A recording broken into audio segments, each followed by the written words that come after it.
જય માતાજી બધાને। આજે આપણે ગુંદાની કાચરી બનાવશું। પપ્પાની વાડીએ ગુંદા છે તો આપણે શાક બી બનાવી લીધું છે અને હવે કાચરી બનાવશું। અથાણું તો આપણે બનાવી જ લીધું તો પહેલા। તો જો આ રીતે મોટા મોટા ગુંદા કેટલા મસ્ત છે, આપણે કાચરી બનાવશું।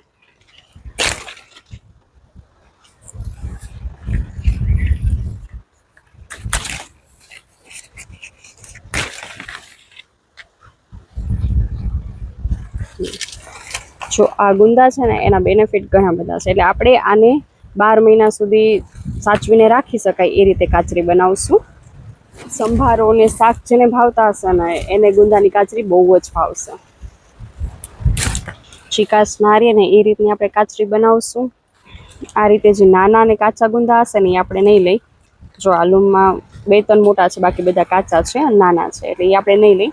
જો આ રીતે આમાં મોટા મોટા ગુંદા છે, તો આ વાળા ગુંદા આપણે તોડશું।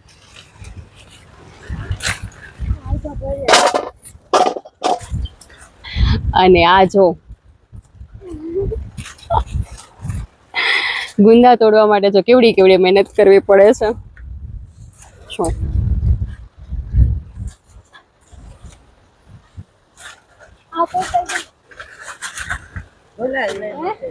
હા લઈ લે।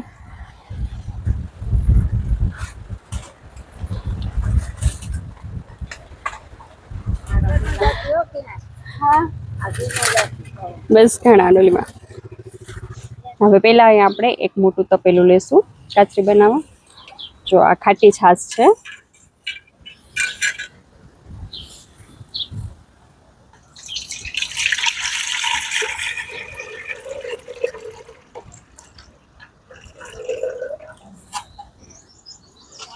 ખાટી છાશ ખાટી છે એટલે આપણે આમાં થોડુંક પાણી નાખશું। જો તમારી પાસે મોરી છાશ હોય ને તો તમારે પાણી નાખવાની જરૂર નથી, પણ આ કાલની છે, બહુ ખાટી છાશ છે, તો આપણે આમાં થોડુંક પાણી નાખી દઈશું। ગુંદા ડૂબે ને એટલું રાખવાનું છે છાશ ને પાણી બી।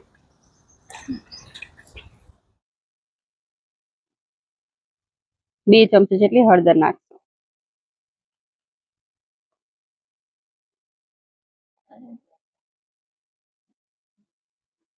મીઠું નાખશું। મીઠું અહીંયા આપણે 3 ચમચી જેટલું નાખશું। મીઠું અત્યારે 3 ચમચી નાખ્યું છે, પછી આપણે ગુંદા બોળી અને ચાખી લેવાનું કે છાશ આપણી ખારી છે, મોરી છે, કેવી છે, એ પ્રમાણે મીઠું નાખવાનું।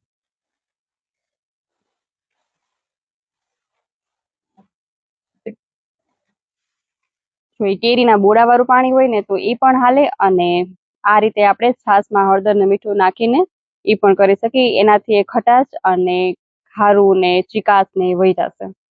આને સાઈડમાં રાખી અને આપણે ગુંદા તોડી લઈશું। આ રીતે આપણે ગુંદા બધાય કાઢી લઈશું। આ નાનો ગુંદો આવી ગયો છે, એ નહીં લઈ એટલો નાનો ગુંદો। હવે આપણે અહીંયા ગુંદા બધા લોઈ અને કાઢી લઈશું। બહુ નાના છે ને ગુંદા નથી લેવા, એ કાચા હોય। આ ઝુમખામાં ભેગા આવી ગયા છે, કે કાચરીમાં તો હાલે, થોડા ઘણા હોય તો કાચા, પણ આપણે મોટા મોટા લઈશું ને મસ્ત લાગશે।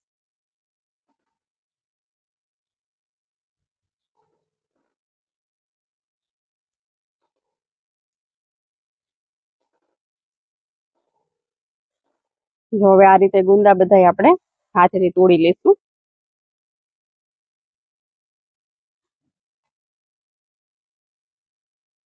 હાથેથી તોડી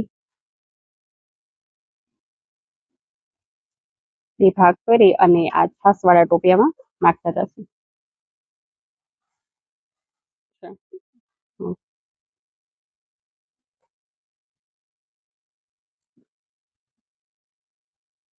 આ છાશમાં આપણે નાખતા જશું ભેગા ભેગ। જો આપણે પહેલા બે ભાગ કરી લઈને પછી છાશમાં બધા નાખીને તો અંદરથી ગુંદા કાળા પડી જશે। એટલે ગુંદાને હંમેશા જ્યારે તમે વાપરો ને ત્યારે તોડીને તરત જ એનો ઉપયોગ કરી લેવાનો, થોડી વાર માટે રાખી નહીં દેવાનું।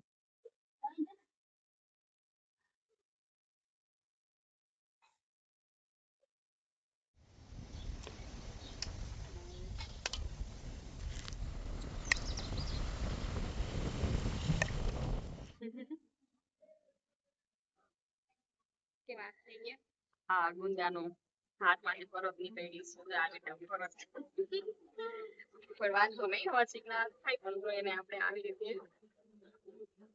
મીઠું લઈએ અને ઘસી લેવાના, એટલે આ બધું જ ગુંદાની ચીકાશ છે નીકળી જશે. ચીકણા છે પણ ખાવામાં મજા આવે છે. જો હવે આપણે આ બધા ગુંદા તોડી લીધા છે અને છાશમાં નાખી પણ દીધા છે, ક્યારે જોઈ શકો છો તમે. જો આ રીતે આપણે બુડેલા રાખવાના છે આમાં. જો બુડેલા નહીં હોય ને તો ગુંદા કાળા પડી જશે.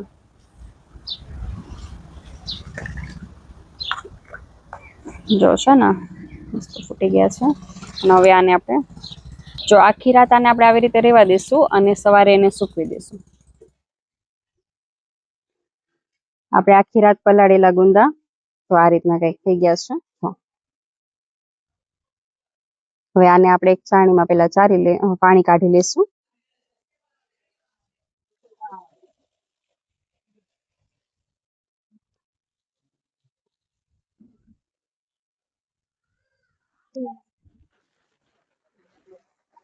આ રીતનું આપણે તડકા લેશું. આ રીતે આપણે છાશનો ભાગ થોડો કાઢતા જઈશું, કાચરે સુકવતા જઈશું.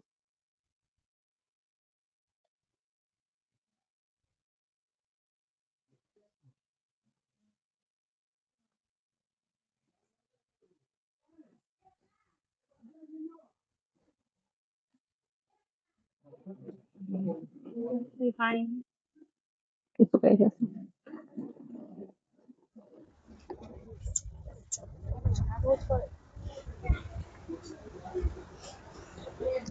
જો આ રીતે આપણે છૂટા છૂટા બધા ગુંદા સૂકવી દઈશું. આ રીતે ઉપરના ભાગમાં જ આવી રીતે સુકાવશું. અંદરથી જે કઈ બી ચીકાશ હતી, જે ચીકાશ તો છાશમાં નીકળી ગઈ હતી, પણ અંદર છાશનો ભાગ જે હોય એ આપણે કાઢી અને બધા સૂકવી દીધા છે. હવે આને આપણે 4 થી 5 દિવસ સુધી ચેક કરી લેવાના. 4 દિવસમાં પણ સુકાઈ જાય, તડકો જે પ્રમાણે હોય ને એ પ્રમાણે સુકાશે. તો હવે આને આપણે 4 દિવસ અહીંયા રહેવા દઈશું. હવે આપણે અહીંયા 4 દિવસ સુધી તડકે સૂકવી દીધી હતી. સવારે સૂકવવાની, સાંજે આપણે લઈ લેવાની. રાતનો ઠાર અમને નથી આપવાનો, સાંજે આપણે લઈ લેવાની. બીજા દિવસે પાછું તડકામાં મૂકી દેવાનું. એ રીતે આપણે 4 દિવસ સુધી આને સૂકવીએ છીએ. જો કેટલો ખડખડ અવાજ આવે છે, મસ્ત આપણી કાચરી સુકાઈ ગઈ છે. જો આ રીતે આપણે ગુંદાની કાચરી તૈયાર છે. આપણે આને જો તરત મટકી જાય. આ રીતે કડક થાય ત્યાં સુધી આપણે સૂકવવાની છે.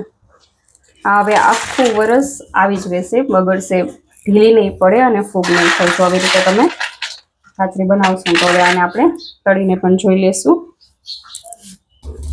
હવે તેલ ગરમ થઈ ગયું છે અને તેલમાં આપણે થોડીક તળીને જોઈએ કે કેવી થઈ છે.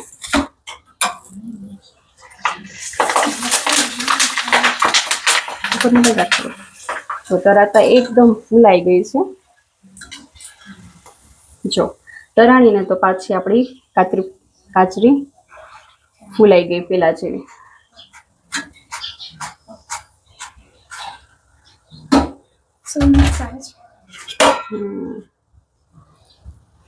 ખાલી તેલમાં તળાશે ને ત્યાં એની સુગંધમાં આપણે ખાવાનું મન થઈ જશે કે ફટાફટથી ખાઈ લઈ. એમાં સ્પેશિયલી શિયાળામાં આ રીતની કાચરી આપણે બનાવીએ ને તો એ ખાવાની બહુ જ મજા આવે છે.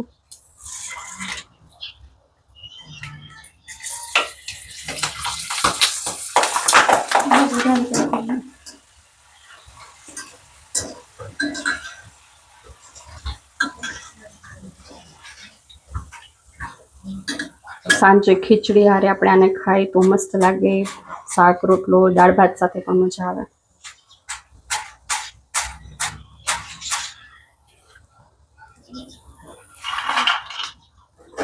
જો આ રીતે પાછી આપણી કાચરી ફૂલાઈ ગઈ છે ને એકદમ ક્રિસ્પી.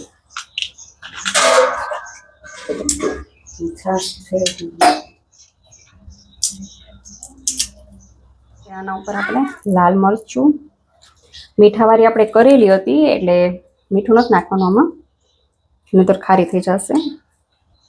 લાલ મરચું, ધાણા જીરું સ્પ્રિંકલ કરી અને મિક્સ કરી અને આપણે આને દાળ ભાત સાથે, ખીચડી સાથે, ગમે તેની સાથે એન્જોય કરી શકીએ. તો આ કાચરી તમને કેવી લાગી એ કમેન્ટ સેક્શનમાં લખીને જરૂર કહેજો, અને તમે પણ આખું વર્ષ ગુંદાને આ રીતે સ્ટોર કરીને જરૂર રાખજો. અને જો વિડીયો ગમ્યો હોય તો વિડીયોને એક લાઈક, શેર, ચેનલને સબસ્ક્રાઇબ કરવાનું ના ભૂલતા. આગળ મળશું નવા વિડીયોમાં નવી રેસીપી સાથે. ત્યાં સુધી આવજો, બાય બાય, ટેક કેર.